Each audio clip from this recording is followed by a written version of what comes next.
So this little video is an interview with Vera Taylor, my friend who lives in Ligeuil and has been in France since 1989. And I decided to make it because Vera has a lot of interesting stories to tell about her life in the UK back in the 60s, 70s, 80s.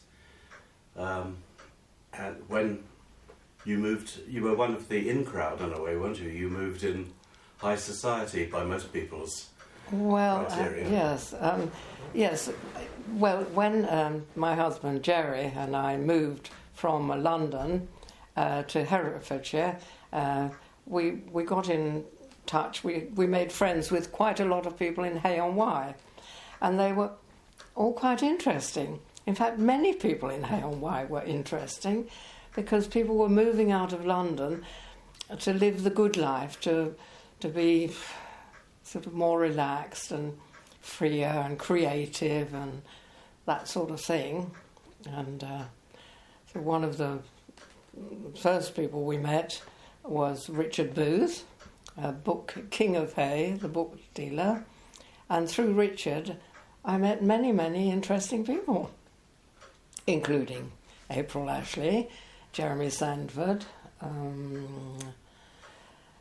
David Shepherd. I know who April Ashley was. Yes. Britain's first transsexual. Indeed, yes. Who are the other two people you mentioned? Richard Booth.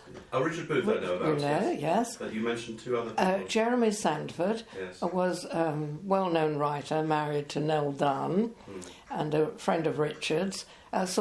I think he was Sir Jeremy Sandford, and he was living an alternative life with hippies and writing about them, as was his wife, who wrote Poor Cow, etc., and he wrote something else. Anyway, so that was Jeremy Sandford. David Shepherd is a very well-known wildlife painter, and he was absolutely charming. Most of Richard's friends also had a place in London. Many people had a place in London, but they were basically living the sort of good life, growing vegetables, going for walks, stuff like that, really. Well, was Haye-on-Wye a magnet even then because of the book festival? No, the book festival came much later. And in fact, Richard didn't found the book festival. Richard Booth did not found it. A rival bookseller founded the festival. So it was before that. It was very, very trendy. Yeah, everybody wearing homemade woolen hats and whatever, those barbers and stuff like that, and having chickens. Another person I met and knew very well was a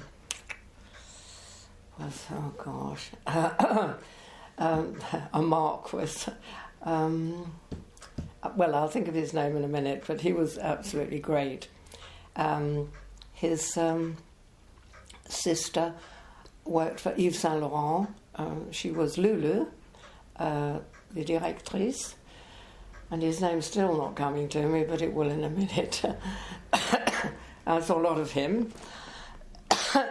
And his wife, Louisa. So Louisa, I'm getting closer to his name. And we also, in Herefordshire, our house, which was called Winferton Court, we had an antique business specialising in grandfather clocks.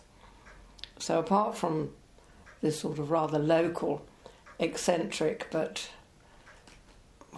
rather upper-class group, if you like, I had dealers from America coming over quite often, and they were also quite fun. It was a very good period of my life. So I think I moved there when I was just about 30 and left when I was just about 50. So I had a good 20 years there. And who were your closest friends amongst these people at that time? Well, Diana Blunt was a person I was great friends with. And she had a bookshop, and inherited a lot of money from her mother, who was married to a colonel, and so she was my best friend. And the booze, Hope booze came on later on, because Richard married and had various different girlfriends at the time. But Hope became a good friend. Hope Booth became a good friend. And April, I sort of kept in touch with April Ashley pretty well all my life, even up to her last few months in London. Mm-hmm. So, how did you meet her? She was living in Haye-on-Wye. She was brought up from London by Richard Booth. He promised to make her the Queen of Haye. He was King of Haye, which and we all voted for Richard. He had a pretend vote. His rival, a book dealer, and himself. And if you voted for Richard, you got a chocolate. And if you voted for the other person, you got a piece of toilet paper. So there was sort of no... And was April a woman at this time? Or oh, yeah, she was a woman, yeah, for a long, long time. She was a woman when she was about 20, you see. Because she was in the Merchant Navy, wasn't she? She was indeed in the Merchant Navy. And and she had her operation in Casablanca. And from... I think she told me, which she hasn't said in her first book, but when she opened her eyes, the surgeon said, "Welcome to the world, Miss Taylor." And from that point on, she felt very relieved, because she'd always felt, a woman trapped in a boy's body or man's body, and yes, and so that was... And later on, she was taken for a woman, wasn't it? She sort of came out and revealed that she was transsexual in the 1960s, I think. That was when she did. She did that to the News of the World. But unfortunately, that wrecked her money-making powers, because the establishment wouldn't accept it.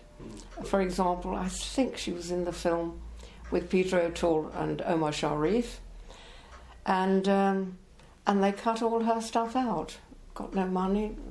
And she was unemployable afterwards, because there was big prejudices. Today it would be exactly the opposite. I beg your pardon? Today it would be exactly the opposite. Absolutely, they would welcome her. Yes. They would welcome her. She'd be, and she is, in fact, adopted by all the gay groups, the transsexual groups, any alternative group. She's adopted by now, except she's dead. But I mean, her image is used now by all these groups as well. Do you remember any good anecdotes of your time with her? Oh, lots. Usually because she was drunk, because she liked drinking at that point. Now let me think. What can I think? Well, once I took her home, because she lived in Haye. Everybody had been drinking, including herself, and myself. But one was a little bit more easy in those days. It was only about 7 miles, and so I drove her home in the van. And when we got to Haye, she said, "Darling," she always said, "Darling V, will you please drop me off at the Blue Boar?" And I said, "No, look, April, I'm not going to. You really should, take it easy. Go home and rest, And she said, "Well, I'll just jump out of the van." And she started jumping out of the van, and so I had to stop, and off she went, knocking on the Blue Boar, and that was an incident. Other incidents, she often insulted my party friends. I used to like to have her at a party because she was just great, and until she took a dislike to somebody, and then she'd lay into them, One of my friends, she said she looked like Mrs. Thatcher, which didn't go down well, because whether we liked Mrs. Thatcher, but this particular friend did not, and to look like her was even worse. So that was another thing. And she always, which I'm sure all her friends knew, if she was feeling really kind of good, then she would do a lady butterfly dance, and we'd have to put on the opening, and then she'd come in and, if I may, do this. One fine day in June, etc. And then we'd all have, that was great.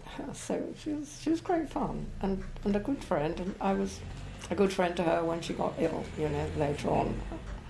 But, so, do you miss those days? Well, of course. Yes. Because I was young. But apart and from fun. that, society has changed quite a lot.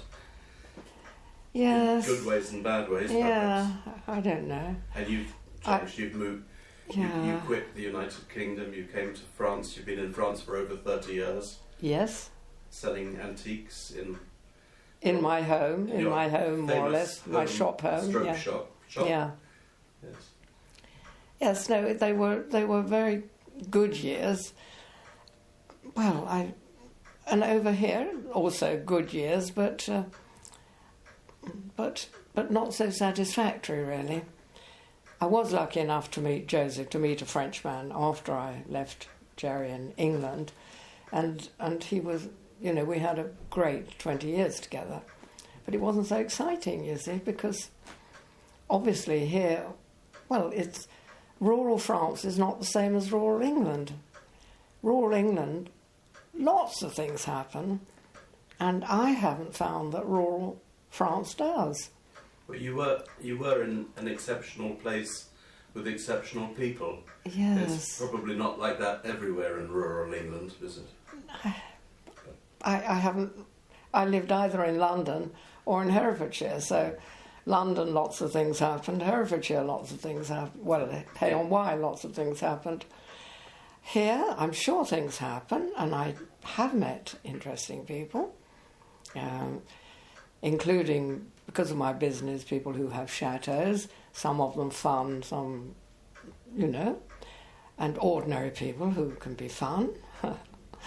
And I belong to clubs, and so I meet people who are interested in writing and exercise, but it's difficult. It is. I'm sure you found it, Adrian. It's difficult to get in with people here. We Brits, we still accept whether you're a kind of road sweeper or a star or whatever, but French people keep very much in a sort of, I've found, very narrow place. And I know Joseph, for example, I thought meeting a Frenchman, I'd get into French society, some bit of fun, here and there, and theatres and, I don't know, horse shows or things. But no, he just had about 5 friends from childhood, and that's it. They're not so flexible. But you've had a good life here in Touraine, haven't you? Yes, I have, but we were talking about when one was younger. Yes. Obviously, I think most people prefer, I don't know.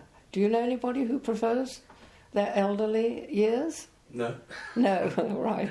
Of course, nostalgia is all about nostalgia for youth, but also for a different society, Absolutely. Obviously, in the 60s, 70s, and 80s, it was a very pre-technological society, and with, I think, a lot of freedom about it, and a lot of Absolutely, and I think freedom is really the key, because first of all, administrative freedom.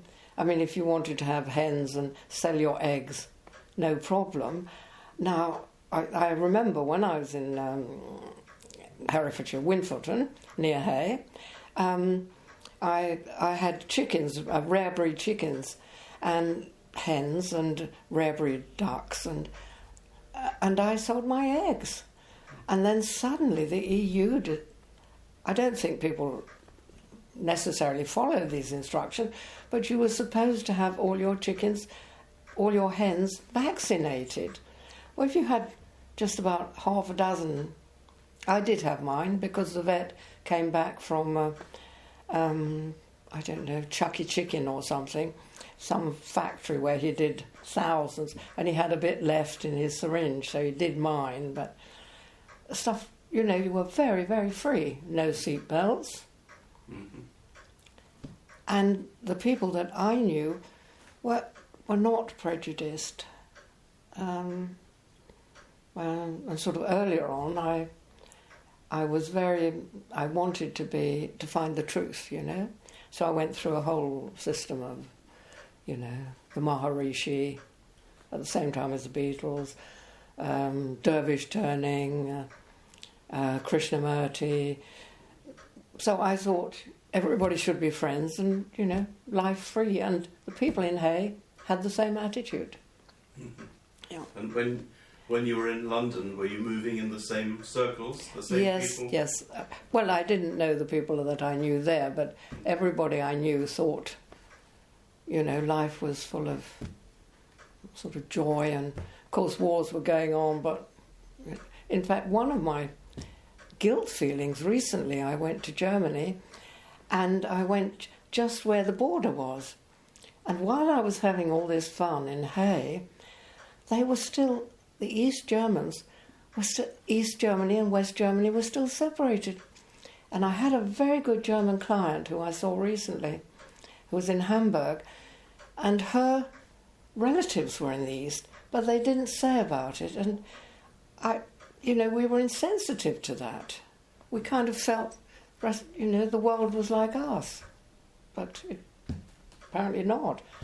And when I went to this border town called Niederhausen, Nenterhausen, and I saw all these people being shot on the borders, and it was terrible. I thought, I did nothing about that. I knew about Albert Schweitzer and the leprosy and things. I didn't know, you know, where I was living. I had a very sort of small vision. So that was really almost like being a child, you know, innocent, as it were. Well, now I'm not so innocent, but there's not much I can do, really. Can't go out, and I'm not going to go out to either Israel or Ukraine, so... it's not a good idea. No, so there you go. So what else would you like me to say about... What other little aspect? What I like you to say, it's what you want to say. Yeah. But we can stop there if you like. Well, I don't know. I can remember the other person that I knew was the Master of the Foxhounds. This is another thing, you see. Master of the Foxhounds was in this particular circle. And I was very anti-fox hunting when I came from London, and it was very difficult for me to kind of square all this up, and I tried to convince them that it was not very nice for the fox, and they tried to convince me that it was the best thing for the fox because you killed less foxes and it was quick, etc. But however, so they were very interesting people. And the daughter, eventually married Tom Philby's son, Kim Philby. So all these quite famous people sort of crept in. And Mrs. Bishop, Hazel Bishop, her uncle was... now, what was he? He was... There we go. Is that it? No. No, that's just it being... he was... Misbehaving. What was it? Oh, he was the person that everybody was searching for, that killed his nanny in London, in Kensington. Lord Lucan. Lucan. So all these... It was never been found. Never been found, nor his body. No. So that was her uncle or cousin. She must have been about 60-ish, Irish of origin. And then her daughter marries Tom Philby. These are all names that were out of a small, small circle. Mm. All these people were there. Very interesting when I think back, yeah. Which we are doing now. Mm. You know. And I remembered Alexis de la Falaise was part of the sort of semi-aristocracy that was trying to be a farmer with a string round his waist and bringing his children up in fresh air. It all Stuff sounds like like a Ken Russell film. It does a bit, doesn't it? Well, it probably will, maybe. There you go. I think that's probably... I can't think I can drag yet another name out. Okay. Thank you, Vera. Okay.